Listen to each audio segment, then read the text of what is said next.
Today I'm showing you these 15 cards that I made based on the sketches from Kendra's card challenge and Kendra's instructions. A new quarter has begun, so there's also a new challenge. It's now number 13 already. I'll tell you how to participate in the challenge later in the video, but for now this much can be revealed. You can win great prizes if you take part in the challenge. It's really fun and I hope you'll try it too. My name is Julia and I'm an enthusiastic card maker and paper crafter from Austria. Welcome to my channel, Julie's Kreativschatzkiste.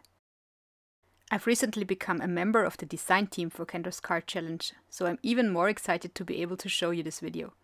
Each quarter, Kendra provides 15 card sketches, as well as cutting plans for making these cards from 6 pieces of 6x6 inch design paper. You can find a link to download Kendra's PDF, it's free, on screen and in the description box below. For today's challenge, I'm using this paper from Tonic Studios. I chose 6 matching sheets that harmonize beautifully with each other. I then assign these sheets to the designations A to E according to the cutting plans in Kendra's card challenge. As assistance, I use Kendra's list, which shows how papers are combined with other papers on the individual cards. I prepared these small bags for my challenges that are labeled from 1 to 15 so that I can immediately assign the cut out parts to the correct card sketches and then I can start crafting right away. I'm not going to show you the entire process of cutting out all the papers, just this much. On the cutting plans you can see a pair of scissors. They mark the first cut that you should make. The rest is then easy. And when I have cut the parts, I immediately put them in the correct bag. On the YouTube channel Cards by Kendra, which I will also link in my description box, you'll find a video from Kendra with precise cutting instructions. In addition to the design paper, which I have already cut here, you always need a color matching paper for matting layers.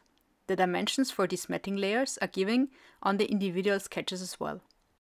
Maybe another practical tip, I always use A6 blank cards, as shown here in cream white.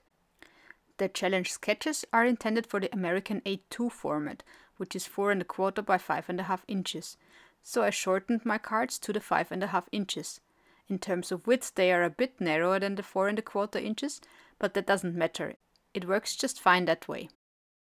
This brings us to the individual cards that I made. Here is cut number 1. For sketch number 1 you need these thin strips of matting paper which I cut here and put in my bag. Also, most sketches contain these white spaces. They are intended for sentiments, for die-cut parts or even stamps that you can add to the sketch as you like.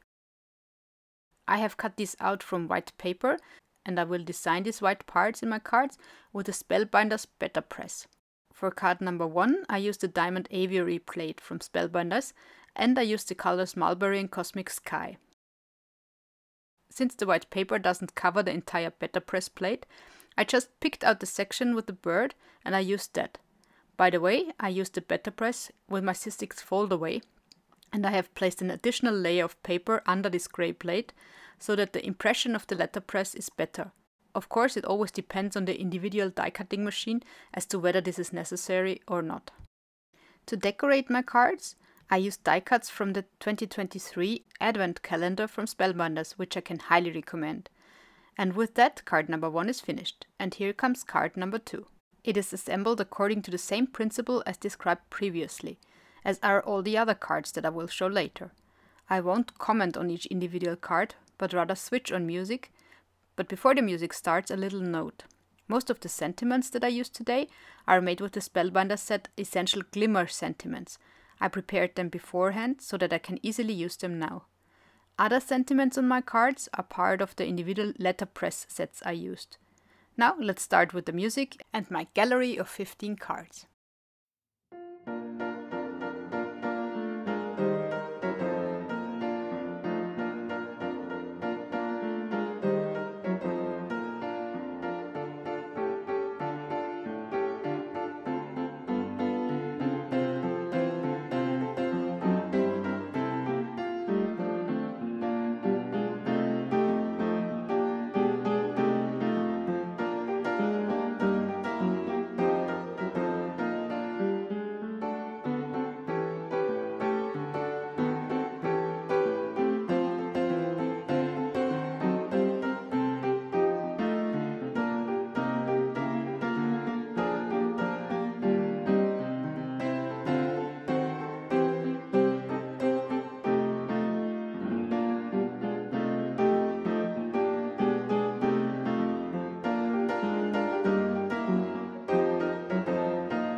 we've already reached the end of my gallery of 15 cards with Kendra's card challenge. Which card did you like best? Tell me in the comments, I'm very curious.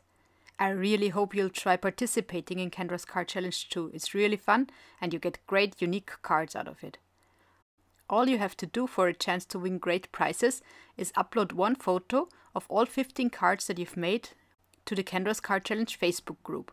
I hope you enjoyed the video and liked the cards, and I would be very happy if you'd leave me a like or even maybe subscribe to my channel. Servus, until next time!